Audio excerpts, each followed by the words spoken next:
అండి పనులన్నీ చేసుకుని లోపలికి వచ్చి లక్కోడికి కూడా స్నానం చేపించేసి ఇంకా స్కూల్లో ఏం చెప్పారో అని అడిగితే ఎలా చెప్తుందో చూడండి. దేనికి తగ్గలే తగ్గేదే లేదా చెప్పు.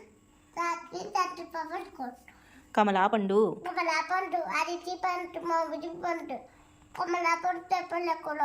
స్కూల్లో చెప్పలేదా? నీకు ఇష్టమా కమలా పండు అంటే? నీకేం ఇష్టం చెప్పు. పుచ్చకాయ ఇష్టమా? అలా లక్కోడితో కొంచెం సేపు కబుర్లు చెప్పేసి ఇంకా వంట పనిలోకి అయితే వచ్చేసాను. డిన్నర్కి చపాతీ అలాగే చోలే కర్రీ అయితే ప్రిపేర్ చేస్తున్నానండి. ఇంకా చపాతీ వచ్చేసి మల్టీగ్రీన్ చపాతీ అనమాట. రాగులు, జొన్నలు ఇంకా గోధుమలు 3 కలిపి పిండాడించుకుంటాను. చపాతీ కలర్ కొంచెం బ్లాక్గా ఉన్న సాఫ్ట్గా టేస్ట్ అయితే చాలా బాగుంటుంది. ఇంతకీ మీరు డిన్నర్కి ఏం చేశారు కామెంట్ చేయండి. అలాగే ప్లీజ్ వీడియో